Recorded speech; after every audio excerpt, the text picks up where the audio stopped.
الحمد لله نحمده ونستعينه ونستغفره ونعوذ بالله من شرور أنفسنا من يهده الله فلا مضل له ومن يضلله فلا هادي له ونشهد أن لا إله إلا الله وحده لا شريك له ونشهد أن محمدا عبده ورسوله أما بعد فأعوذ بالله من الشيطان الرجيم بسم الله الرحمن الرحيم يا أيها الذين آمنوا صلوا عليه وسلموا تسليما اللهم صل على سيدنا وحبيبنا ومولانا محمد صلى الله عليه وعلى آله وأصحابه وبارك وسلم اللهم صل على سيدنا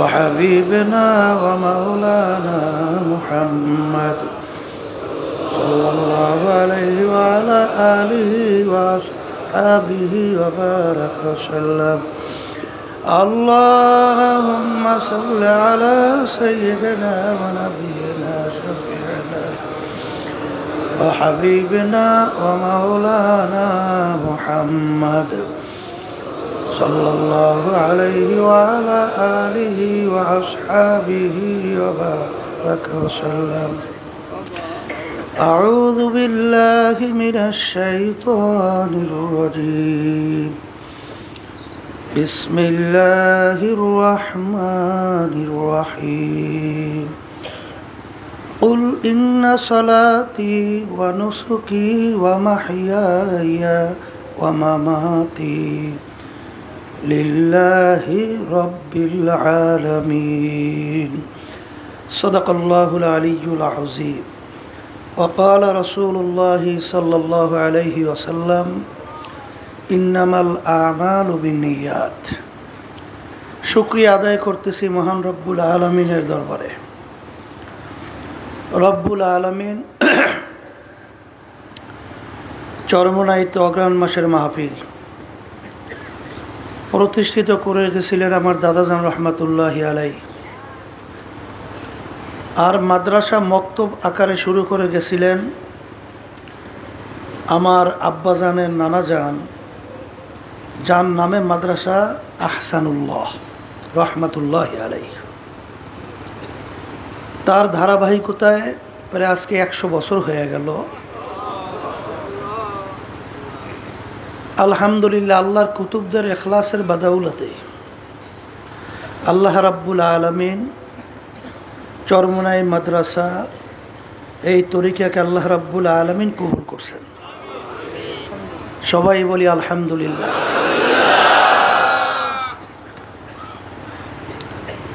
আব্বাজান রহমতুল্লাহি আলাই দাদাজানের কথা উদ্ধৃতি দিয়ে বলতেন, চরমোনাই মাদ্রাসা এবং এই তরিকা মাহফিল কেন প্রতিষ্ঠিত করা হয়েছে। অনেক আমার নতুন ভাইরা আসছেন এবং বিশেষ করে প্রতি বছরই মাহফিলের শুরুতে স্মরণ করায় দেওয়ার জন্য বারবার বলা হয় গুরুত্ব ভিতরে উপলব্ধি এবং এইটা মজবুতভাবে বসার জন্য। সেই গুরুত্বটা হলো এই যে চরমোনাই মাদ্রাসা মাহফিল তরিকা এবং আল্লাহর কুতুব ফজলুল করিম রহমতুল্লাহি আলাইহি আব্বাজান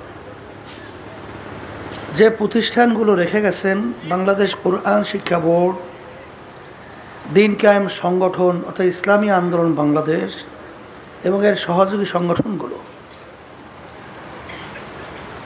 এর মূল উদ্দেশ্য লক্ষ্য কী, এই লক্ষ্য উদ্দেশ্য বুঝাবার জন্যই আব্বাজান রহমাতুল্লাহ আলাই সব মাহফিলে শুরুতে এই আয়াত শরীফ তেলাওয়াত করতেন যে আল্লাহ রাব্বুল আলামিন তার রসুলকে বলেন, হে রসুল আপনি বলে দেন আমার বান্দা বান্দীদেরকে, আপনার উম্মতদেরকে, যে আমাদের নামাজ, আমাদের রোজা, আমাদের বাইচা থাকা, মইরা যাওয়া, এক কথায় আমাদের যত কার্যক্রমগুলো আছে দুনিয়াতে, সব কার্যক্রমের মূল লক্ষ্য উদ্দেশ্য হলো আল্লাহ রাব্বুল আলামিনকে রাজি খুশির জন্যই। কাকে রাজি খুশির উদ্দেশ্যে? আলহামদুলিল্লাহ।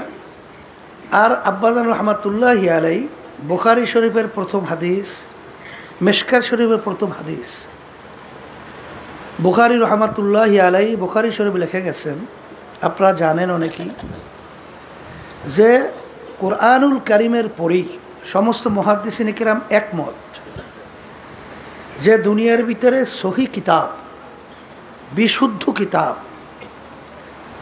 তার নাম হলো বুখারী শরীফ। বুখারী শরীফের প্রথম বাব হলো বাবুল ওয়াহি,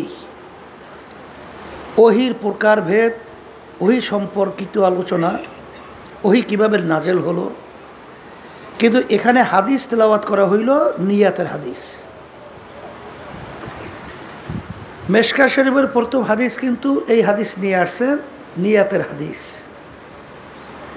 সমস্ত উলামায়ে কেরাম, মুহাদ্দিসিন কেরাম একমত যে হাদিস মুতাওয়াতির। মুতাওয়াতির হাদিস কাকে বলে?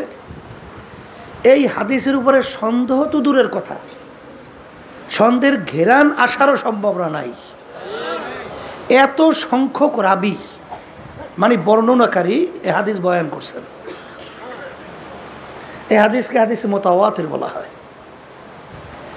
আল্লাহ রসুল সাল্লাল্লাহু আলাইহি ওয়াসাল্লাম, আপনারা জানেন, যখন মক্কা শরীফ থেকে হিজরত করে মদিনা শরীফ রওনা করছেন, তখন তার ওই কাফেলার মধ্যে এক আল্লাহর বান্দা এক মেয়েকে বিবাহ করার উদ্দেশ্যেও তিনি রওনা করছিলেন। তখন আল্লাহ রসুল সাল্লাল্লাহু আলাইহি ওয়াসাল্লাম বলছেন, ইন্নামাল আমালু বিন্নিয়াত, সমস্ত কাজের ফলাফল নির্ভর করবে তোমার নিয়াতের উপরে। কির উপরে? নিয়াতের উপরে।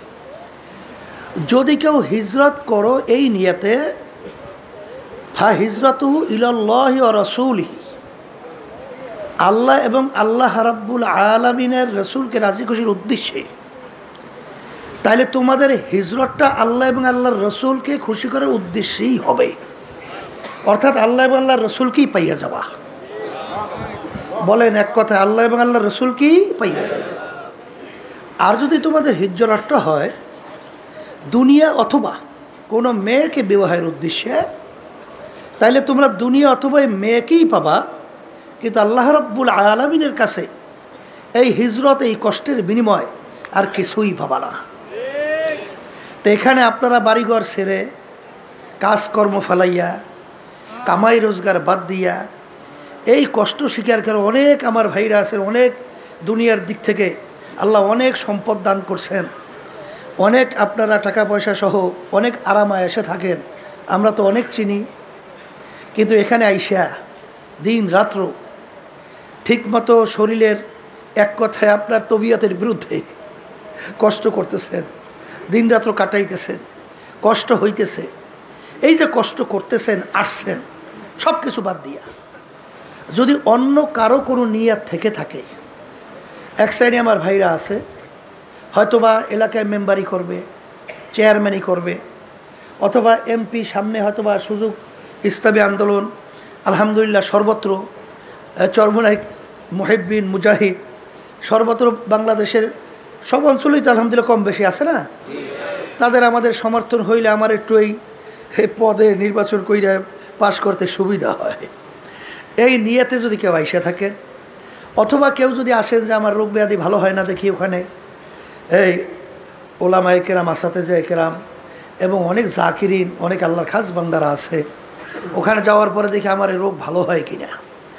দুনিয়ার কোনো উদ্দেশ্য যদি থাকে, মেয়ে বিবাহ হয় না, অথবা ছেলে বিবাহ হয় না, ব্যবসা বাণিজ্য সমস্যা, কেস কামারিতে জর্জরিত, বিভিন্ন সমস্যাদের ভিতরে এক কথায় দুনিয়ার মাকসাদ, এই উদ্দেশ্যে যদি কেউ এসে থাকে, সর্বপ্রথম এই উদ্বোধনী আলোচনায় আপনাদেরকে অনুরোধ করব যে এই প্রতিষ্ঠান, এই মাহফিল এই উদ্দেশ্যে আল্লাহর কুতুবেরা প্রতিষ্ঠিত করে যান নাই, আর আমরাও সেই আলহামদুলিল্লাহ ধারা অনুযায়ী আমরাও সেইভাবে পরিচালনা অন্য কোনো উদ্দেশ্য আল্লাহর রহমতে করি না।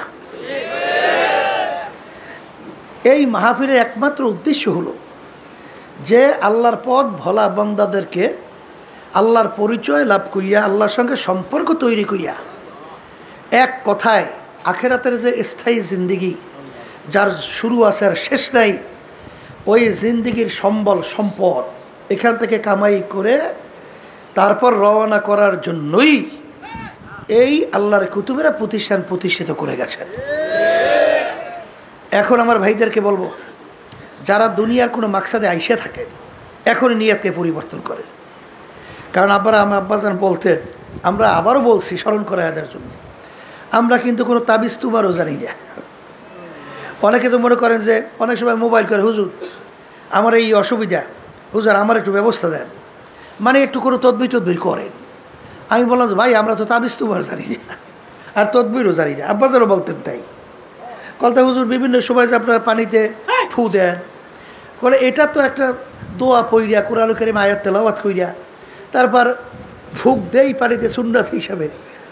সেই হিসাবে এখানে কিন্তু এর মাধ্যমেই যে আপনি ভালো হবে অমুক টমুক সমুক, এ কিন্তু উদ্দেশ্য না। এখানে আল্লাহ রাব্বুল আলামিন কোরআনুল কারীম আল্লাহর কালামের বরকতে হয়তো আল্লাহ রাব্বুল আলামিন ভালো করতে পারে, কথা ঠিক না? এই উদ্দেশ্যেই মূলত আসলে আমরা কোরআনুল কারীম তেলাওয়াত দোয়ার মাধ্যমে পানিতে ফু দেই, অনেক সময় মাথা, অনেক সময় জুজুর। কেন আল্লাহ রাসূল সাল্লাল্লাহু আলাইহি সাল্লামের কাছে সাহাবায়ে কেরাম নিয়ে যাইতেন না বাচ্চাদেরকে, তারা দোয়া চাইতেন না? ওইভাবেই সুন্নাত হিসেবেই করা হয়। এই জন্য আমি আমার ভাইদেরকে বলবো যে মামলা কিন্তু দুই প্রকার, একটা হলো আখেরাতের মামলা, আর একটা হলো দুনিয়ার মামলা।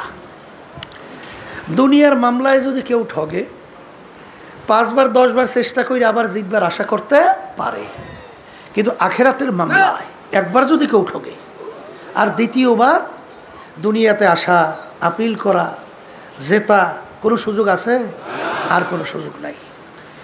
আর আখেরাত এবং দুনিয়ার ব্যাপারে আপনারা আল্লাহ যে কবুল করে 3 দিন, সোয়া 3 দিন, 3.5 দিন পর্যন্ত হক্কানি ওলামায়ে কেরাম এখানে স্টেজে আলোচনা রাখবেন।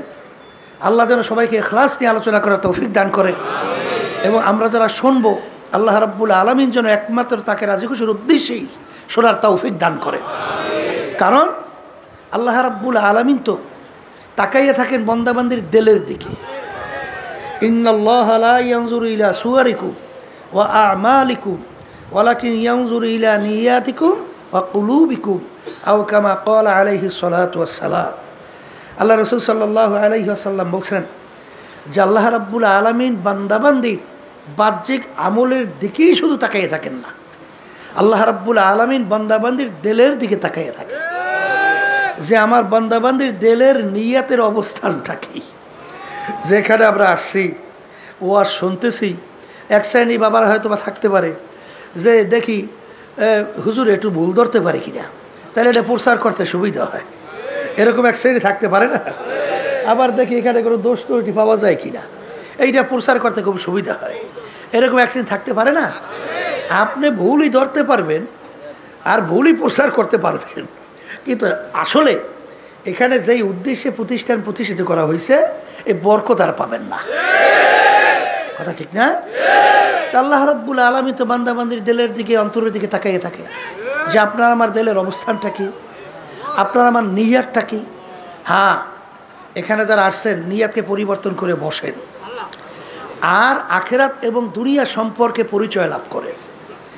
দুনিয়া সম্পর্কে আল্লাহ রসুল সাল্লাল্লাহু আলাইহি আলী রাদিয়াল্লাহু তাআলা বলছিলেন, দুনিয়া মৌতকে তুমি এই কেমন দূরে মনে করো, কি মনে করো? আলী রাদিয়াল্লাহু তাআলা বলছিলেন যে নামাজের ওযু করতে যখন যাই তখন খেয়াল করি আল্লাহ রসুল আমার জীবনের শেষ ওযু এইটাই হতে পারে। আল্লাহ রসুল সাল্লাল্লাহু আলাইহি ওয়াসাল্লাম বলেন, আলী তুমি ভুল করছো, এক নামাজ থেকে অন্য নামাজ আসতে মাঝখানে অনেক সময়ের ব্যবধান, মৃত্যু তো এত দূরে না। তুমি যখন নামাজের ভিতরে ডান দিকে সালাম ফিরাও তখন তুমি খেয়াল করো আমি বাম দিকে সালাম ফিরাতে পারি কিনা। এই হলো দুনিয়া। বলেন সবাই মুখ খুলে বলেন, এই হইল দুনিয়া। আচ্ছা, একটু শুনছেন না যে মাহফিলে আসলে আমাদের দায়িত্বশীল আজকে ভোরে দুনিয়া থেকে বিদায় হয়ে চলে গেছে। সে কি বুঝছিল যে এখান থেকে আর বাড়ি ফেরত যেতে পারবো না? এ চিন্তাও করছে? কোনোদিন বুঝছে? তাহলে বুঝা গেল এখান থেকে তো ফেরত যাইতে আর পারে নাই, এখন যাবে লাশ হইয়া। এখন সে জ্যান্ত মানুষ হিসেবে আর ঘরে যাই আর ডাক দিতে পারবে না বাচ্চাদের, পারবে? জানা তো ছিল না। তাহলে মৌত আমরা অনেকে কিন্তু মনে করি যে অনেক অনেক কিছু বাঁচবো, অনেক কিছু করব। এই স্মরণ করায় দেওয়ার জন্য আল্লাহ রাব্বুল আলামিন বান্দা বান্দীদেরকে বলছেন, আলহাকুমুত তাকাসুর হাত্তা যুরতুমুল মাকাবির। আরো এই আরো করতে করতে আল্লাহ বলতেছেন, হঠাৎ একদিন দেখবা মালাকুল মউত তোমার সামনে হাজির। ওই আরোই থাকবে, আশাই থাকবে, আর বাস্তবায়ন হবে না। এই জন্য দুনিয়ার ব্যাপারে এই হলো দুনিয়ার জিন্দেগি। আর আখেরাতের জিন্দেগির ব্যাপারে আল্লাহ রসুল সাল্লাল্লাহু আলাইহি ওয়াসাল্লাম বলছেন, তামাম দুনিয়া যদি একটা গোডাউন বানাও, পশ্চিম থেকে পূর্ব, উত্তর থেকে দক্ষিণ, জমিন থেকে আসমান, আসমান জমিনের দূরত্বের কোনো শেষ আছে? কোনো শেষ নাই। এই পুরা জায়গা যদি তোমরা সরিষা দিয়া ভইরা রাখো, আর একটা পাখিকে যদি বলা হয় একটা সরিষার দানা খাবা, আবার 500 বছর পরে আর একটা সরিষার দানা খাবা, ভালো করে বোঝেন, এই 500 বছর পর পর একটা সরিষা দানা খাইতে খাইতে তামাম দুনিয়াময় গোডাউনের সরিষা একদিন না একদিন শেষ হবেই হবে। কিন্তু আল্লাহ রসুল সাল্লাল্লাহু আলাইহি ওয়াসাল্লাম আখেরাতের জিন্দিগি বুঝাতে যেয়ে বলছেন, আখেরাতের জিন্দিগি শুরু আর কোনোদিন শেষ না। আর দুনিয়া মাজরাতুল আখিরা, এই দুনিয়াটাই হলো ওই আখেরাতের সম্বল সম্পদ কামাই করার জায়গা। আর ওই আখেরাতের সম্বল কামাই করার জন্যই এই চরমনাই মাহফিলের ব্যবস্থা। এই তরিকা আল্লাহর কুতুবরা প্রতিষ্ঠিত করে গেছেন, কথা ঠিক না? আসলে দুনিয়া সম্পর্কে আমরা অনেকে চিন্তা করি না, এই জন্য দুনিয়ার পরিচয়ও পাই না, ঠিক না? আসলে দুনিয়াটা হলো একটা মাকাল ফলের মতো। কি ফল? মাকাল ফল। আমাদের বরিশালে বলে মাকাল ফল। মাকাল ফলটা বাহ্যিকভাবে দেখতে একেবারে চোখ ঝাঁঝানো, চক্ষু জুড়ানো, মানে এত সুন্দর, উপর থেকে দেখলে চোখ ফিরানো কঠিন, কিন্তু ওইটা যদি ভাঙে ভিতরে এত বিশ্রী, আর দ্বিতীয়বার তাকানো যায় না। তাই কোরআনুল কারীমের ভিতরে আসছে, দুনিয়া এবং দুনিয়ার ভিতরে যত সৌন্দর্য এইটা শয়তান তোমাদের কাছে চাকচিক্যময় কইরা উপস্থাপন করে। কি কইরা? চাকচিক্যময় উপস্থাপন করে, যার কারণে ওদিকে তোমাদের নজর, দেল, মন ঝুঁকে যায়। তখন ওর প্রতি ঝুঁকে শেষ পর্যন্ত দুনিয়ার ভিতরে গরক হয়ে যায়। তখন আখিরাতের কথা বান্দাবান্দি কি হয়? ভুলে যায়। এই জন্য দুনিয়া সম্পর্কে চিন্তার জন্যে আল্লাহ রসুল সাল্লাল্লাহু আলাইহি ওয়াসাল্লাম বলছেন, দুনিয়ার অবস্থানটা কেমন? আর দুনিয়া জিফাতুন ওয়া তালিবুহা কিলাব। এক কথায় দুনিয়াটা হলো একটা মরগের মতো, মুর্দা। মুর্দার কি মূল্য আছে? আছে? এই একটা গরু ছাগলের মরকের মূল্য আছে কি? কোনো মূল্য আছে? তাইলে আল্লাহ রসুল সাল্লাল্লাহু আলাইহি ওয়াসাল্লাম উদাহরণ দিয়েছেন দুনিয়া এবং দুনিয়ায় চাকচিক্যময় সম্পদ যে একটা মরগের মতো। যেমন পানির ভিতর থেকে মরগ ভাসে, ওর পিছনে কোনো মানুষের দল দৌড়ায়? ওর পিছনে কুকুরের দল দৌড়ায়। কখন পাশে আসবে সেইরা বাইরা খাবে। ভালো করে বোঝেন, এই বুঝটা যদি আল্লাহর রহমতে একবার দিলের ভিতরে বসে যায়, কামিয়াব। কথা ঠিক না বেঠিক? দুনিয়াটা কির মতো? আবার বলেন মরগের মতো। এর পিছনে ঘুরবে কি? কুকুর। তা আল্লাহ রসুল সাল্লাল্লাহু আলাইহি ওয়াসাল্লাম বলে, দুনিয়ার জিন্দিগিটা হলো যে সালাম ফিরাইছো ডানে বামে ফিরাইতে পারো কিনা। আর আখেরাতের জিন্দিগি তামাম দুনিয়া গোডাউন বানাইছো, সরিষা দিয়ে ভরছো। একটা পাখিকে যদি বলো খাও, আবার আর একটা দানা খাবা 500 বছর পর। একটা দানা খাওয়ার পর আর একটা দানা কত বছর? 500 বছর পর।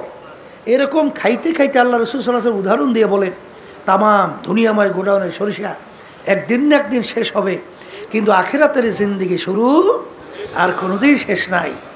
এই যে যার শুরু আছে শেষ নাই, ওই জিন্দিগির সম্বল কামাই করার জায়গা কোথায় বলেন? আর ওই সম্বল কামাই করার জন্যই মাহফিলের ব্যবস্থা। আলহামদুলিল্লাহ। আমার আব্বাজান রহমাতুল্লাহি আলাইহি বলতেন যে আল্লাহর কুতুবের যে ঔষধ রেখে গেছেন, এর ভিতরে একটা হলো দুইবার বছরে চরমনায় মাহফিল হাজির থাকা, উপস্থিত থাকা। এর মাধ্যমে হয় কি? Battery charge. কি হয়? ব্যাটারি চার্জ হবেই তো, হবে না? হবে না? এটা তো বাস্তবতা আছে না নাই? এই আল্লাহর বান্দারা, আতরের ঘেরান, দোকানে গেলে ঘেরান পায় আতরের না? ময়লার কাছে গেলে ঘেরান পায় কি? ময়লা। তা এখানে যে ব্যাটারি চার্জ হয়, এখানে অনেক আল্লাহওয়ালারা আছে, এখানে অনেক জাকিরিন আছে, এখানে অনেক এরকম আল্লাহর বান্দা আছে যাদের সঙ্গে আল্লাহর সঙ্গে গোপনে সম্পর্ক তৈরি হয়। তাহলে এদের সঙ্গে যদি এই মজলিসে আপনি বসেন, তাদের একটা ফিউজ, তাদের এইটা তাসির আপনার আমার ভিতরে ঢুকবে না? এই গরমটা লাগবে না? তাদের নজরে পড়বে না? বহুত শুনছি, আরে ওয়াজ তো শুনতেই থাকি, ওয়াজ তো জানি, কিন্তু চরমনাই ময়দানে আসার পরে জীবনে হালত পরিবর্তন হয় কিভাবে? কিভাবে হয়? ওই আমাদের আত্মীয় বলছিলেন যে আমি চরমনাই ময়দানে তো আমাকে দাওয়াত দিয়ে নিয়ে আসছে, এখন আমি তো এদিকে ওদিকে তাকাই, মন বোটে তো মাহফিলের দিকে আমার নাই। কারণ ব্যাপার হয়েছে, দুষ্টামি করতে করতে তো বয়স এই পর্যন্ত হয়েছে, এখন মাহফিল এসে গুরুত্ব তো আমাদের কাছে নাই। তো এইরকমভাবে বয়ান শুনতেছি, কোনো খবর নেই। হঠাৎ এক আল্লাহর বান্দা খালি আমার গায়ের সাথে টাচ করিয়া চলে গেছে।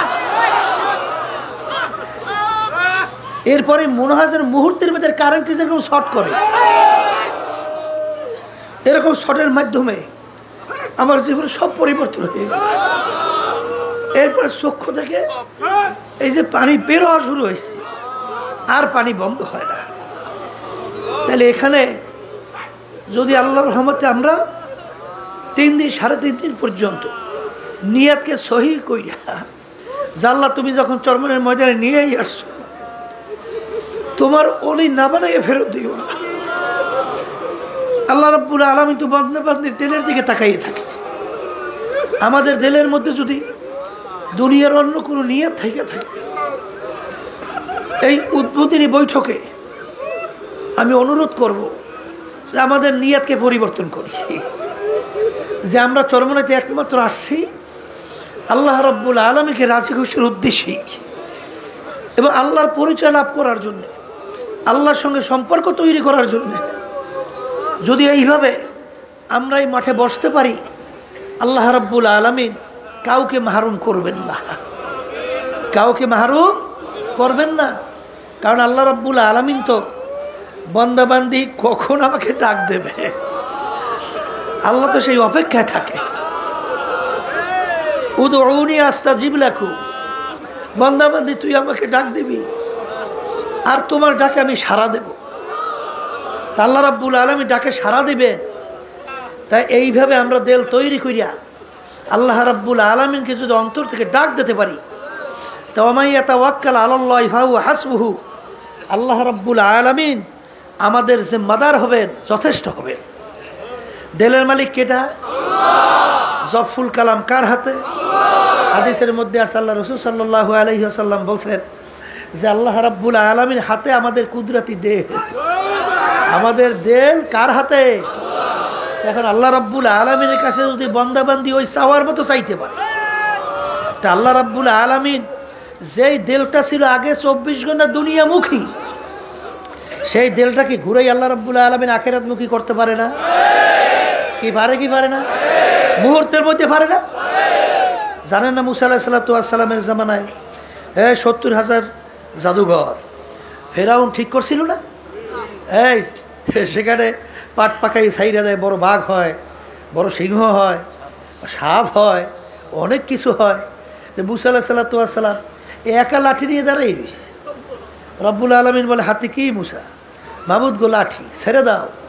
লাঠি জমিনে ছাড়িয়ে দেছে, এই পাক দিয়ে বড় সাপ হয়ে গেছে। এক গেরাসে সব জাদুঘরে জাদু খাইয়া গিলে ফেলছে। আল্লাহ রাব্বুল আলামিন মুহূর্তের ভিতরে দেল ঘুরাইয়া সমস্ত জাদুঘরের দেল ঘুরাইয়া আল্লাহমুখী করে দিয়েছে। সব আল্লাহমুখী করার কারণে ফেরাউন যত চেষ্টা করছে আর ইমান ধ্বংস করতে পারছে। এর জন্য আল্লাহ রাব্বুল আলামিন বান্দাবান্দির দেলের দিকে তাকাইয়ে থাকে। আমাদের দেল পরিবর্তন করে বসে, আবার মাহফিল চরমনায় আসবে আর আমরা আসতে পারবো। বহু দূরের কথা, বহু দূরের কথা। নিঃশ্বাসের বিশ্বাস আছে, সেখানে কোনো ভরসা আছে? আল্লাহ যখন নিয়েই আসছে, তাহলে পরিবর্তন করতে অসুবিধা কি? পরিবর্তন করে বসে দেখবেন আল্লাহ রাব্বুল আলামিন বান্দাবান্দির দেলের অবস্থান অনুযায়ী ব্যবস্থা করবে। ওই যে আব্বাজান একটা কথা বলতেন যে বান্দাবান্দির দেলের অবস্থার উপরে যে ব্যবস্থা আল্লাহ নেয়, যে এক আল্লাহর বান্দা আসছে, বলতেছে হুজুর বহু প্রশ্ন এই তৈরি করে আসছি চরমনের ময়দানে করব, বিভিন্ন ঝামেলা, মানে এক কথায় ভালো না আর কি, নিয়ে ভালো না, কথা বোঝেন নাই। কিন্তু হুজুর আপনার বয়ানের মাধ্যমে আমার প্রশ্নের উত্তর হয়ে গেছে। বলে কি প্রশ্ন? তখন সে বলল, হুজুর এই প্রশ্ন। আব্বাজান রহমতুল্লাহ আলাই বলতেছেন যে আমি ভালো করে চিন্তা ভাবনা করে রেখেছি, 3 দিনের মধ্যে এই কথা আমি বলি নাই। তাহলে তার এই প্রশ্নের উত্তর শুনে তার দিলের এই প্রশ্নের উত্তর হল হইল কিভাবে? কথা বুঝেন নাই? আল্লাহ রাব্বুল আলামিন তার চাহিদা অনুযায়ী কুদরতিভাবে তার প্রশ্নের জবাব আল্লাহ ব্যবস্থা করে দিয়েছে। আল্লাহুল মাওলা আল্লাহুল কুল। যেই বান্দা আল্লাহর তাওয়াক্কুলের মধ্যে তাওয়াক্কুল করবে, ওই বান্দাবান্দির জন্য আমার মালিকই যথেষ্ট হয়ে যাবে। কথা ঠিক না? এই জন্য আমার বাজানদেরকে বলবো, নিয়তকে পরিবর্তন করেন। আমার নতুন বাবারা যারা আসছেন, আল্লাহ যখন এই মাঠে নিয়েই আসছেন, আমার মালিকের দরবারে তো এই আল্লাহু আকবার, সাবাকাত রহমাতি আলা গজাবি, আল্লাহ রাব্বুল আলামিনের রহমত অগ্রাধিকার পায় তার গোসার চেয়ে। তাই এখানে অনেকে আমরা গুনাহ করতে করতে দৈরান আল্লাহ রাব্বুল আলামিন গোসা আমাদের উপরে আছে।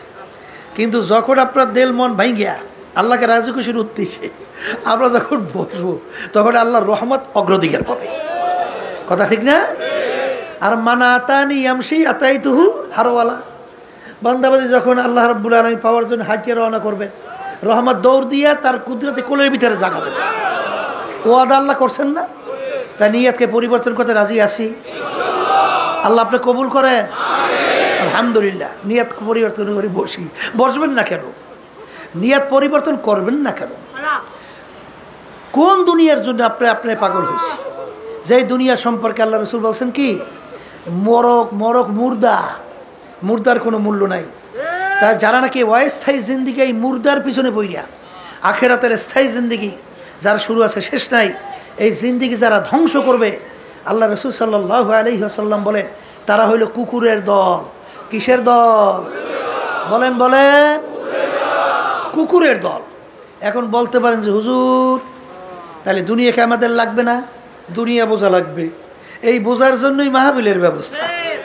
কোনটা দুনিয়া আর কোনটা আখেরাত। শোনেন, ব্যবসা বাণিজ্য এটাও কিন্তু আখেরাত। কাজকর্ম, চেয়ারম্যানগিরি, মেম্বারি, এটাও কিন্তু আখেরাত। এই যে এই পীরের দায়িত্ব পালন করা, অন্য পদের দায়িত্ব পালন করা, এও কিন্তু আখেরাত। কিন্তু বুঝতে হবে একটু পার্থক্য, খালি ঘুরেই দিতে হইবে। কি করে দিতে হবে? ঘুরেই দিতে হবে। কলে তা কেমন? শোনেন, আল্লাহ রাব্বুল আলামিন কুরআনুল কারীমে বলেন নাই, ফাইদা কুদিয়াতিস সালাতু ফান্তাশিরু ফিল আরদি ওয়াবতাগু মিন ফাদলিল্লাহ ওয়াযকুরুল্লাহা কাসীরা। এখানে কিন্তু আল্লাহ রাব্বুল আলামিন নামাজের কথা বলার পরে বলতেছেন তোমরা জমিনের ভিতরে দেরি না কইরা নামো। কেন নামবা? হালাল রিজিক কামাই করার উদ্দেশ্যে। কি উদ্দেশ্যে? তা হালাল রিজিকের মধ্যে ব্যবসা আছে, দোকানদারি আছে, অন্যান্য সবই তো আছে না নাই? এখন হালাল রেজেক কামাই করার ভিতরে আল্লাহর জিকির বেশি করো, মানে আল্লাহ স্মরণ বেশি। এর অর্থ কি? আপনি দোকানদারি করতেছেন, খবরদার 2 নম্বর মাল 1 নম্বর কইয়ে বিক্রি করেন না। যদি 2 নম্বর মালকে 1 নম্বর কই বিক্রি করেন, এইটা দুনিয়া। আর যদি 1 নম্বর মালকে 1 নম্বর বললে বিক্রি করেন, এইটা আখিরাত। কথা সংক্ষেপে বুঝতে পারতেছি? হ্যাঁ, এই দোকানদারি করতেছি, পালানিয়া ওজন দেই, খবরদার যদি ওজনে কম না দেই তাইলে এইটা হলো আখিরাত। আর যখনই ওজনে কম দেবেন, এইটা হলো দুনিয়া। কথা ঠিক? এই ব্যবসা বাণিজ্যের মধ্যে অনেক সময় ঘুষ দিয়েও ব্যবসা করতে হইবে। এত ঠেকলাম খেতে, রেজেকের জিম্মাদার কে? এই হাদিসের ভিতরে আসছে, আল্লাহ রাসূল সাল্লাল্লাহু আলাইহি ওয়াসাল্লাম কি বলছেন? ঘুষ দেওয়াইন্যা রাশি অল মুরতাশি কেলাহুমা ফিন্নার। অর্থাৎ ঘুষ দেওয়াইন্যা, ঘুষ নেওয়াইন্যা, ঘুষ যে দেবে এবং ঘুষ যে নেবে, দুটোটা জাহান্নামী। আমি বলছি না, আল্লাহ রাসূল সাল্লাল্লাহু আলাইহি ওয়াসাল্লাম বলছেন। ইমান আছে? ইমান আছে না? এইটার উপর ইমান আছে তো? আছে তো? তাইলে আপনি ঘুষ দেন, ঘুষ নেন, আল্লাহ রাসূল সাল্লাল্লাহু আলাইহি ওয়াসাল্লাম বলতেছেন দুটোটা জাহান্নামী। তাইলে এখানে আপনি ব্যবসা করবেন ঠিক, কিন্তু আপনার ব্যবসা 2 নম্বরে ধোঁকাবাজি করার জন্যে আপনি ঘুষ দেবেন আর ঘুষ নেবেন। তবে কথা আছে, আপনার হক, এইটা আমার পাওনা, এইটা আমার অধিকার, কিন্তু জালেম ওখানে বসা আছে। জালেম আমার অধিকারকে দেয় না, সে আটকে রাখছে। তখন কুত্তারে গু দিছি। এখানে সোজা বাংলা কন, কারে গু দিছেন? কোন কুত্তারে গু? ওরা তো মানুষ না, ওরা তো কুত্তার চেয়েও খারাপ। কারণ ঘুষ সুদ খায় কি মানুষ না কুত্তা? তাইলে এই কুত্তারে গু দিছি আমার নিজের হক আদায় করার জন্য। এছাড়া জালেম জুলুম করতেছে, আমার পাওনা দিতেছে না, আমার অধিকার থেকে বঞ্চিত করতেছে। যেমন আপনি চাকরির ভিতরে ইন্টারভিউ দিচ্ছেন, সেখানে ফার্স্ট হয়েছেন সব দিক থেকে, কিন্তু জালেমরা, ওই কুত্তারা আপনার অধিকার থেকে বঞ্চিত করছে। তখন অত কুত্তায় গু চায়, কথা বুঝতে পারছেন? তখন ওই কুত্তারে গু দিয়া আপনার অধিকার পাওয়া, এটা কিন্তু ঘুষ না, এটা আপনার অধিকার কি করা? প্রতিষ্ঠিত করা। দেনেওয়ালা কি হবে না? গুনাহগার হবে না। যে নানে সেটা তো আসি, এটা তো জাহান্নামী। কথা ঠিক না? তাহলে যেই কথা বলতে চাইছিলাম যে দুনিয়া ব্যাপারে বুঝতে হবে। এই জন্য কোনো এক কবি এক কথায় বলছিলেন, নামি গুয়াম কে আজ দুনিয়া জুদাবাস বাহার কার কে বাসি বা খোদাবাস। আল্লাহ রাব্বুল আলামিন তোমাকে আমাকে বলে নাই যে দুনিয়ার সমস্ত কার্যক্রম ছাড়ো, দুনিয়ার ব্যবসা বাণিজ্য ছাড়ো, এই সব কিছু বাদ দিয়া জঙ্গলে যাও, আমার ইবাদত করো। এটা কি আল্লাহ আপনাকে আমাকে হুকুম করছেন? না। বিবাহ শাদীও করতে হইবে, বাচ্চা কাচ্চাও থাকবে, সংসারাদিও থাকবে, আপনার ব্যবসা বাণিজ্যও থাকবে। এক শ্রেণী বর্তমানে কিন্তু দরবেশ হয়েছে, সর্বনাশ। এখন হে কইতেছে, হুজুর আমার ব্যবসা বাণিজ্য ভালো লাগে না, দুনিয়ার কাজকর্ম ভালো লাগে না, হুজুর এখন শুধুমাত্র 24 ঘন্টা আমি ইবাদতে লিপ্ত থাকতে চাই। আপনি চরমনাই আসছেন, বসছেন ভুল। বসছেন কি ভুল? কথা ঠিক না? এই কালকে পরশু জানিকে আমাকে বলতেছিল এক মুজাই চরমনাই বলতেছে, হুজুর এখন আর ভালো লাগে না, এখন আর সব হুজুর বাদ দিয়ে এখন হুজুর আমি 24 ঘন্টা ইবাদতে থাকবো। কথা বলছেন নাই? বসতে ভুল করছে। বসতে কি বলছে? বসতে ভুল করছে। আসলে হালালে যে কামাই করাও ফরজ, হালালে যে কামাই করাও কি দরবেশ হয়েছে। এই জন্য আল্লাহর ওলি বলতেন, বুজুর্গি কি নেহি হামকো জরুরত, বুজুর্গি কি নেহি হামকো জরুরত, গোলাম আপনা বানালে আয় খোদায়া। আমার মালিক, আমার দরবেশি টরবেশি লাগবে না।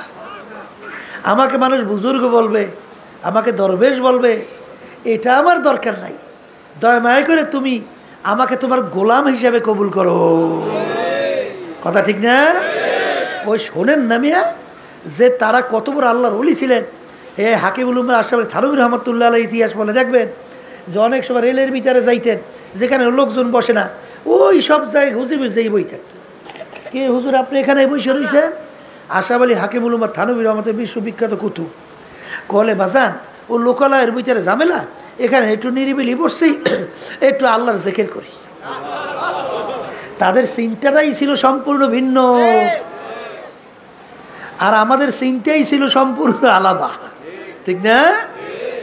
এই জায়গা যদি সুন্দর না পায়, একটু স্টেজে না উঠতে পারে, চেয়ারে না বইতে পারে, সামনে শরীরে না যাইতে পারে, ওরে সর্বনাশ।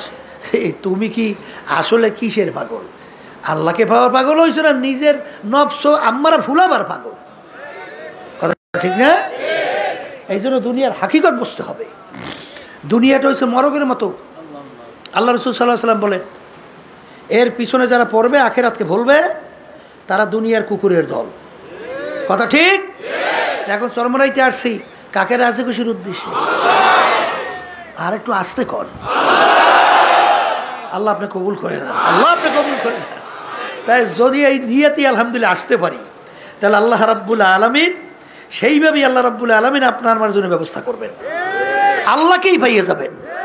হাদিস, হ্যাঁ, ফাহিজরাতুহু ইলাল্লাহি ওয়া রাসূলিহি, আল্লাহ এবং আল্লাহর রাসূলকেই পেয়ে যাবে। কোনো সন্দেহ আছে? তাহলে এই উদ্দেশ্যে বসেন, মাহফিল চলতেছে, শুরু হয়েছে, দোয়া করবেন। আর সবসময় লক্ষ্য রাখা লাগবে, খবরদার একটা মুহূর্তও যেন বেহুদা না যায়। ব্যাটারি চার্জ, কথা বলে না, কি চার্জ? এখানে দুনিয়ার কোনো অন্য কোনো ঝামেলা আছে? এই স্ত্রী সংসারে কোনো ঝামেলা আছে? তাই না থাকলে এখানে যতক্ষণ আমরা থাকবো, অন্তত প্রতিটা মুহূর্ত যেন আমার আমল নামে নেকি জমা হইতে থাকে। আলহামদুলিল্লাহ, আল্লাহুম্মা আমিন। আল্লাহ আপনি কবুল করে নেন। এই নিয়েতে আমরা চলবো। হাঁটতেছেন, আল্লাহর জিকির করতে থাকেন। এই অনেকে কিন্তু দেখে দেখে বসে বসে এই যে দোকানপাট বিভিন্ন কায়দায় আছে, হ্যাঁ কেনাকাটা প্রয়োজন আছে কেনেন, কিন্তু বেহুদা যাইয়া ওখানে যাইয়া চায়ের দোকানে আড্ডা মারা কোনো দরকার আছে? কোনো দরকার আছে? বসে বসে একটু কিতাব পড়ে, বসে বসে আল্লাহর জিকির করে, একটু মাসালা জানেন, একটু মাসালা শেখেন। এখানে তো অনেক আল্লাহর ফজরের পরিবেশ আছে, আছে না? এইভাবে চলতে থাকেন 24 ঘন্টা। তা আল্লাহর রহমতে ব্যাটারি ফুল চার্জ হয়ে যাবে। আর ব্যাটারি ফুল চার্জ হইলে আল্লাহর রহমতে এর পাওয়ার ফোকাস এলাকার ভিতরে পড়বে, সংসারে পড়বে, পরিবারের মধ্যে পড়বে, সব জায়গায় ফোকাস পড়িয়ে যাবে। কারণ যেখানে এই ফোকাস, যেখানে আলহামদুলিল্লাহ আলো জ্বলে, সেখানে আল্লাহর ফজলে কর্মে দেখবেন সাধারণ মানুষ ওই আলোতে আলোকিত হয়ে যায়। আগে চরমনে এক মুজাহিদ এক এক এলাকায় গেল আল্লাহর রহমতে সব জাকিরির হয়ে যেত, মানুষ নামাজি হয়ে যেত। আর এখন নিজেদের ভিতরেই ঝামেলা, তারপরে ওখানে যে ফোকাসটা কিভাবে তারা বাতিলে জ্বালায়। কথা ঠিক না? এই জন্য আমার ভাইদেরকে বলবো, দুনিয়া এবং আখেরাতের ব্যাপারে মোরাকাবা করেন। দুনিয়া মরগের মতো বলেন, এর পিছনে যারা পড়বে আখেরাতের ইচ্ছায় যে ধ্বংস করবে তারা কুকুরের দল। আমি বলছি না, আল্লাহ রাসূল সাল্লাল্লাহু আলাইহি ওয়াসাল্লাম বলছেন এইটা ভিতরে বসান, এইটা কি ভিতরে বসান। এরপর আমার ভাইদেরকে বলবো, শোনেন, কাদের জন্য পাগল হয়েছেন? এই সম্পদের জন্য যে পাগল হয়েছেন, কার জন্য রেখে যান? সন্তান কি দিনদার হয়েছে, আল্লাহ হয়েছে, না সন্তান বদ্দিন?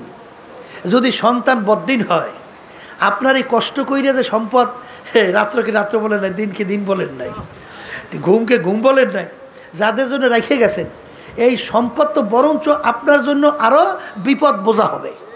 কিয়ামতের ময়দানে আপনাকে সারা জাহান্নামে তো যাবে না, যাবে। কারণ সন্তান যদি বদ্দিন হইয়া দুনিয়া থেকে বিদায় হয়, তখন আল্লাহ রাব্বুল আলামিন তার কাছে বলবে, মালিক, বাপ মা যদি আমাকে ইচ্ছা করতো দিনদার বানাইতে পারতো, নামাজি বানাইতে পারতো, বানায় নাই। মালিক, এখন তাদেরকে ছাড়া তো আমরা জাহান্নামে যাইতে পারি না। ওই সময় কোনো খাতির মাতির নাই। ওই সময় ধরিয়ে বসবে যে সব একসঙ্গে বান্ধ ফাগুল্লু বাইন্দে একসঙ্গে মেওয়ারাহিম জাহান্নাম, এরপর জাহান্নামে পালাও। কথা ঠিক কি না?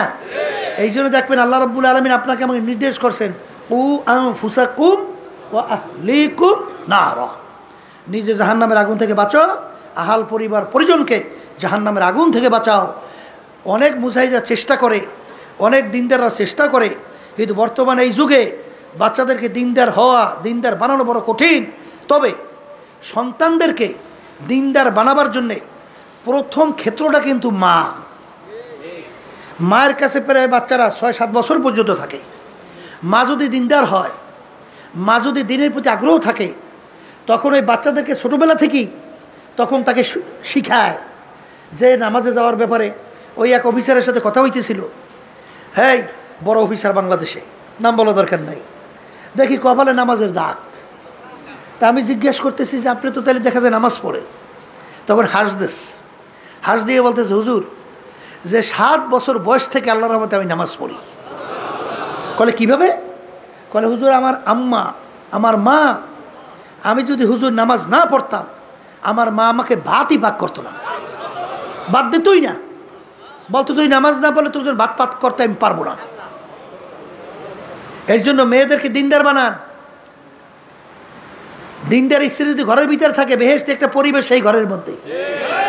স্বামীর সাথে কেমনে ব্যবহার করতে হয় এইটা সে জানে, সন্তানদের কীভাবে লালন পালন করতে হয় এইটা সে জানে, বাপ্পার সঙ্গে কী ব্যবহার করতে হয় সেটা সে জানে, তারপর শ্বশুর শাশুড়ির সাথে কীভাবে ব্যবহার করতে হয় সেটা সে জানে। কিন্তু বর্তমানে অনেকবার মহিলা মাদ্রাসা পড়িয়া খন্নাস হয়েছে আরও বেশি। তখন শ্বশুর শাশুড়িকে এমনভাবে খারাপ ব্যবহার করে, আত্মীয় সাথে এমন খারাপ ব্যবহার করে, ও মনে কুত্তায়ও পারে না। ও আরও মাদ্রাসা পড়ে আরও ক্ষতিগ্রস্ত হয়েছে। ও আলেমা হয় নাই, ও আরও ওই যে হাদিসের ভিতরে আল্লাহ রাসূল সাল্লাল্লাহু আলাইহি ওয়াসাল্লাম বলছেন, খয়রুল খেয়ারুল উলামা শাররুল শেরারুল উলামা। মানুষের ভিতরে আলেম হয়ে যে ভালো হবে সে হইল মানুষের ভিতর উত্তম মানুষ, আর যে খারাপ হবে সে এক শ্রেণীর নিকৃষ্ট মানুষের ভিতরে সবচেয়ে নিকৃষ্ট মানুষ। তাহলে ওটা সবচেয়ে নিকৃষ্ট হয়েছে। ও ব্যবহারই শেখে নাই, ও আদবই শেখে নাই, ও ইবাদতই শেখে নাই, কার সঙ্গে কী ব্যবহার করতে হবে। এই জন্য বাচ্চাদেরকে দিনদার বানান। হ্যাঁ, এক শ্রেণীর দেখবেন যদি দিনদার না হয়, ওই মা কিন্তু বাচ্চাদেরকে কেমনে একটু ইংরেজি পড়াইবে, কেমনে বাংলা পড়াইবে, মাদ্রাসার কথা শুনলেও এর কাছে খারাপ লাগে। কথা ঠিক কিনা? ওরে আল্লাহর বান্দারিয়া, ওরে আল্লাহর বান্দারা, ভালো করে বোঝেন, এই ইংরেজি বাংলা শেখাতে কোনো দোষ নাই, শেখেন। কিন্তু আল্লাহ রাসূল সাল্লাল্লাহু আলাইহি ওয়াসাল্লাম সেই হাদিস সবসময় মনে রেখেন যে তলাবুল ইলমে ফারিজাতুন আলা কুল্লি মুসলিম, প্রত্যেকটা মুসলমান মহিলা পুরুষ তাদের ইলমে দ্বীন শিক্ষা করা ফরজ। কারণ ইলমে দ্বীন যদি আপনি না শেখেন, এই নূর যদি আপনার সিনায় না ঢোকে, তাহলে তো আপনি ভালো মন্দ পার্থক্যই করতে পারবেন না। কার সঙ্গে কি আচরণ আপনি তো জানবেনই না, তখনই তো আপনার বৃদ্ধাশ্রম তৈরি করবেন। আপনার বাবা যখন বুড়ো হবে তখন তাদেরকে নিয়ে খড়ের ভিতরে ফেলাই রাখবেন। কথা ঠিক না? এই জন্য ওই যে আমি প্রায় উদাহরণ দিয়ে বলি, যখন মনে আসে বললেই ফেলাই। গেছিলাম সিলেটে, সেখানে একজন লোক ফ্যামিলি সহ আমেরিকা থাকে। জিজ্ঞেস করে কয়জন সন্তান, তা ছেলের কথা কইছে 2 জন। আমি বলছি কোথায়? কলে হুজুর বলতে পারি না। আমি বললাম যে ছেলে বলতে পারেন না মানে? কলে হুজুর ওই দেশের নিয়ম হইল ছেলে মেয়েরা যখন বড় হয় তখন যার যার পথে সেই ইচ্ছে মতো চলে যায়, বাপ মা বাধা দেওয়ার কোনো আইন নেই। যদি বাপ মা তাকে বাধা দেয় আর সে যদি অভিযোগ করে, সঙ্গে সঙ্গে আইন হলো বাপ মাকে ধৈর্য জেলের ভিতরে ঢুকিয়ে রাখে। এই জন্য ছেলেরা কোথায় গেছে বলতে পারি না। এরা জিন্দিগি মানুষের না শুয়ারের না পশুর? এটা কোনো জিন্দিগি? এটা মানুষের জিন্দিগি হয়? এই জন্য বাচ্চাদেরকে সর্বপ্রথম আমরা ইলমে দ্বীন শিখাবো। এরপরে আপনার ওই দেখবেন আলহামদুলিল্লাহ দেখছি আগে মুরব্বীদেরকে বাচ্চাদেরকে প্রথম উঠাইয়াই যা মক্তবে যা, আগে ইলমে দ্বীন শিখবে, তারপর তুই যা মনে কর তাহা। কথা ঠিক না বেঠি? আর একটা নিয়মও তো আছে, ছোটোবেলায় যে শিক্ষা দেওয়া হয় ওটা কোনো দিন মুছে যায় না। পাথরের উপরে অঙ্কন করলে যেটা কোনো দিন ধ্বংস হয় না, এইভাবে ছোটোবেলায় যেই শিক্ষা দেওয়া হয় এটা কোনো দিন কী হয় না, ধ্বংস হয় না। এই জন্য আমাদের এইভাবে তৈরি হতে হবে। এই সম্পদ কাদের জন্য রেখে যান? এই সম্পদ নিয়ে তারা কি করবে? আপনার আমল নামে আমার আমল নামায় সব এরা কি পৌঁছাইতে পারবে না পৌঁছবে? এই যে 3টা মরার পরেও যে জারি থাকবে ন্যাক, সৎকায় জারিয়া শোনেন নাই? এর ভিতরে একটা কি, ন্যাক্কার সন্তান। ন্যাক্কার সন্তান যদি আপনারা রেখে যাইতে পারেন, যখন নাকি 2 হাত তুলবে তখন 2 চোখের পানি ছাড়বে। অনেক মুজাহিদের ছেলেরা আইসা আমাদের কাছে বুড়ো হয়ে গেছে, বিবাহ শাদী করছে, কিন্তু বাপের কথা বললে মনে হয় যেন বাচ্চাদের মতো কান্দে। তখন কলিজাটা ঠান্ডা হয়ে যায় যে আসলে সন্তান রেখে গেছে। এই সন্তানদের জন্য আমাদের কী চাও বাবা? সন্তান কি আমাদেরকে কামাই করে খাওয়াবে এই আশায় আমরা কিছু করি? হ্যাঁ, আমরাই তো কষ্ট করি সন্তানদের জন্য। এই জন্য সন্তানরা যদি দিনদার হয় তারা আমাদের জন্য দোয়া করবে, তারা দুই হাত তুলবে, মালিকের কাছে বলবে, মালিক রব্বির হামহুমা কামা রব্বায়ানি সগীরা। মালিক আপনি আমার বাপ মাকে ছোটোবেলায় আমাদেরকে যেভাবে আদর, যেভাবে যত্ন, যেভাবে গুরুত্ব দিয়া তারা আমাদেরকে লালন পালন করছে, মালিক আমার বাপ্পার সঙ্গে সেইভাবে সদা ব্যবহার আপনার থেকে আমরা চাই, তাদেরকে আপনি মাফ করিয়ে দেন। এইভাবে যখন দোয়া করবে, ওই নেককার সন্তান চোখের পানি বের হইতে দেরি, তার আল্লাহ রাব্বুল আলামিন মাফ করতে দেরি হয় না, তার আমল নামায় সব পৌঁছতে দেরি হয় না। এই জন্য আমার বাজানদেরকে বলবো, সম্পদ কাদের জন্য রেখে যান। সেদিন আর গেছিলাম, সেখানে এক লোক এই দুনিয়ামুখী, বুঝছে, দুনিয়া সেন্সে, দুনিয়ার পরিচয় পাইছে, আখেরার সম্পর্কে ধারণাই নেই। টাকা দিয়ে বলে জাজিম বানাইছে। কি বানাইছে? জাজিম বানাইছে। ওদিকে কিন্তু ছেলে নাই, বাচ্চা নাই, কিচ্ছু নাই। আর ঘুষ নেওয়ার ব্যাপারে 1 টাকাও কম নেয় না, বিরাট অঙ্কের টাকা। আমি জিজ্ঞেস করি এই টাকা দিয়ে করে কি? বাচ্চা নাই, কাচ্চা নাই, কিচ্ছু নাই, সন্তানাদের করে কি? করে হুজুর রুম আছে, রুমের ভিতরে টাকা থাক দিয়ে রাখে। এই মাঝে মধ্যে বলে রুম তালা মারিয়ে রাখে, মাঝে মধ্যে ওই তালার দরজা খুলে বলে একটু ঢুকে হয়, চেহারাটার ওই টাকার দিকে তাকাই দেখা আবার বলে বেরোই তালার কেছ। এও এক ধরনের পাগল। এও কি ওই শরীরে পাগল ছাড়া তো কেউ নাই। মস্তে আশেক মস্তে মাসুক বাদশাহ মালে মাস্ত, এই পীরে মস্তে সিরে মস্তে শায়েখে দর আসরারে মাস্ত। দুনিয়ার ভিতরে যত মানুষ বিচরণ করে সব কিন্তু পাগলের দল। কেউ বা পীর হওয়ার জন্য পাগল, কেউ বা মুফতি মুহাদ্দিস হওয়ার জন্য পাগল, কেউ বা শাইখুল হাদিস, কেউ বা অমুক টমুক হওয়ার জন্য পাগল, কেউ বা মেম্বার, চেয়ারম্যান, এমপি, মিনিস্টার হওয়ার জন্য পাগল, কেউ বা সভাপতি, সেক্রেটারি হওয়ার জন্য পাগল, কেউ বা সুন্দর বাড়ি গাড়ি করার জন্য পাগল, আরে কেউ বা সুন্দরী মেয়ে বিবাহ করার জন্য পাগল, আবার কেউ সুন্দরী ছেলের কাছে বিবাহ বসার জন্য পাগল, কেউ বা সুন্দর সুন্দর অমুক টমুক নাম কামাই করার জন্য পাগল। এক শ্রেণী বর্তমানে আছে, আমাকে স্যার কইস, স্যার আমাকে স্যার কইস, এ হইলে স্যারের পাগল, এ মালিকের পাগল হইতে পারে নাই। একজনে বিভিন্ন লকব লাগাবার জন্য পাগল, লকব যদি না লাগায় আবার রাগ হইয়ে যায়। এই কেমনে পরিচয় দিতে জানো না, এই লকব লাগাবি, ওইল লকবের পাগল। লকব বোঝেন তো, উপাধির পাগল। কথা ঠিক না ভাই? ঠিক। আরে সর্বনাশ, অনেক সময় যখন নাকি বিভিন্ন পোস্টারের ভিতরে লকব উপাধি লাগায়, মানি মনে হয় অর্ধেক পৃষ্ঠায় যায় লকবের উপাধিতে। কথা কন না, এ হইলে লকবের পাগল। বাজান কেউ ওই টাকা দেখে মনে শান্তি নেওয়ার পাগল, ওই রুম খুলে টাকা দেখে, ওইটার পাগল। আর এক শ্রেণী আল্লাহর বান্দা বান্দি, আমার মাওলার পাগল। কথা ঠিক না বেঠি? এ দুনিয়াদার পাগল, কোন দুনিয়ার পিছনে পড়ছ? এই দুনিয়ার সম্পর্কে বারবার মুরাকাবা চিন্তা করো। हकीकत से तो दुनिया बेखबर है, हकीकत से तो दुनिया बेखबर है, दुनिया की नुमाइश पर नजर है। बाजान दुनियार हकीकत सम्पर्के चिंता करो, आसले दुनियार कोनो मूल्यई नाई। अल्लाह, दुनियार कोनो मूल्यई नाई। देखो बड़ बड़ बादशाहदेर इतिहास पढ़िया देखो, কোথায় ফেরাউন, কুজা নমরুদ, কুজা ফেরাউন। বাজান বাদশাহী দাবি করলো, বনে ছেলে ছেলে সন্তান গোরা ধৈরা ধৈরা জবাই করলো।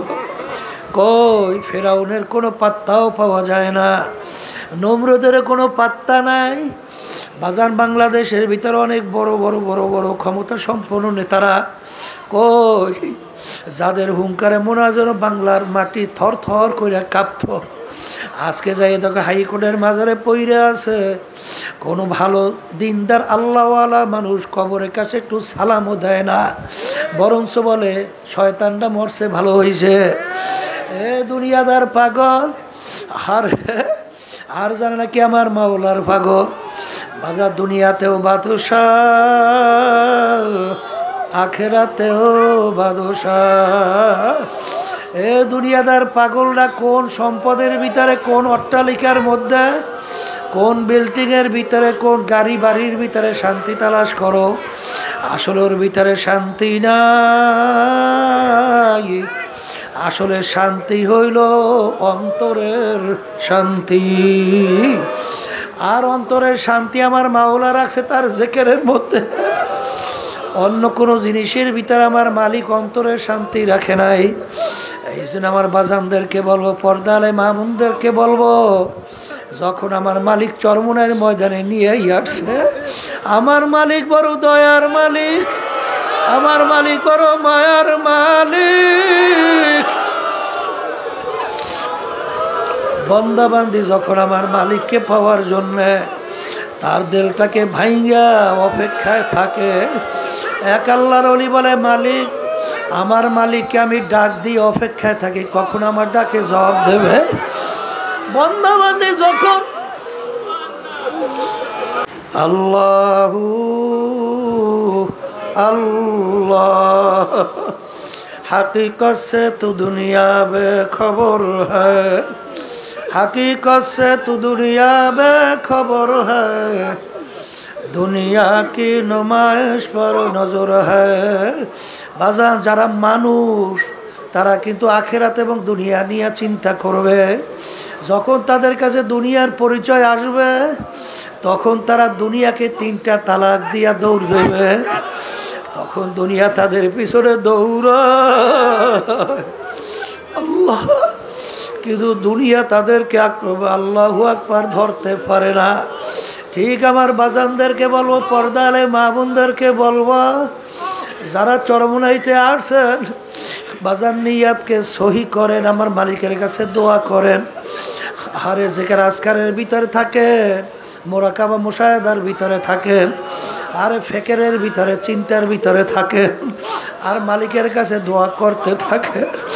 আমার মালিক বড় দয়ার মালিক, আমার মালিক বড় মায়ার মালিক। যদি আমার মালিককে বলতে পারো দিলটাকে ভাইয়া ইখলাস দিয়া, যে মালিক মাহফিলে আসছি একমাত্র তোমাকে পাওয়ার জন্যে, তোমাকে রাজি খুশি করার জন্যে, এই নিয়াতে দিলটাকে তৈরি কইরা যদি আমার মালিককে ডাক দাও, আমার মালিক বলবে মানাতানি ইয়ামশি আতাইতু হারওয়ালা। এ বান্দা বান্দি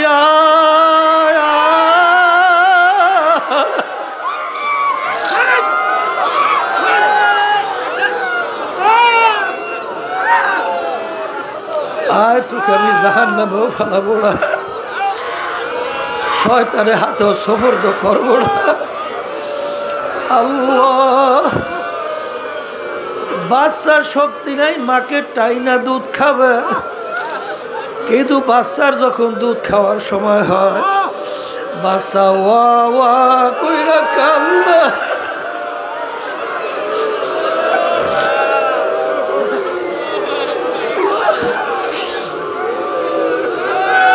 বাচ্চার কান্না শুনে মায়ের হাত থেকে কাজ পইরা যায়, মার কলিজার ভিতরে আগুন ধইরা যায়, বাচ্চা কাঁদতে সহ্য করতে পারে না।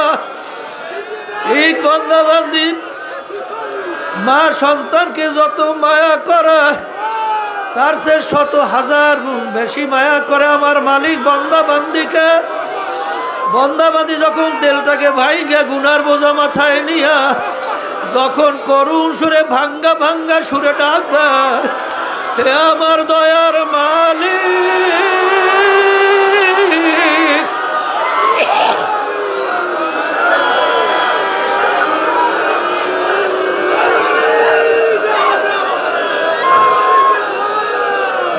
এবার তোমার দরবারে হাজির। আমার মালিক ডাক দিয়া বলে সাবাকাত রহমতি আলা গজবি।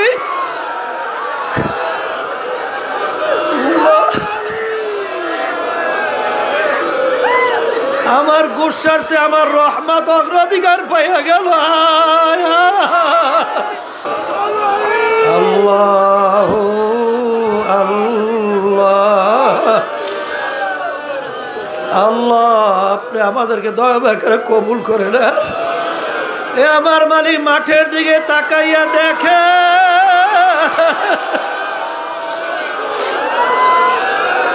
বাড়িঘর ফলাইয়া আপনার বন্ধরা পাগলের মতো চরমনের বাজারে চলে আসবে। আল্লাহ, আমাদের কাউকে আপনি মাহরুম কইরেন না, আপনার অলিনা বানাইয়া আমাদের এখান থেকে কাউকে ফেরত দিয়ে আল্লাহ আল্লাহ।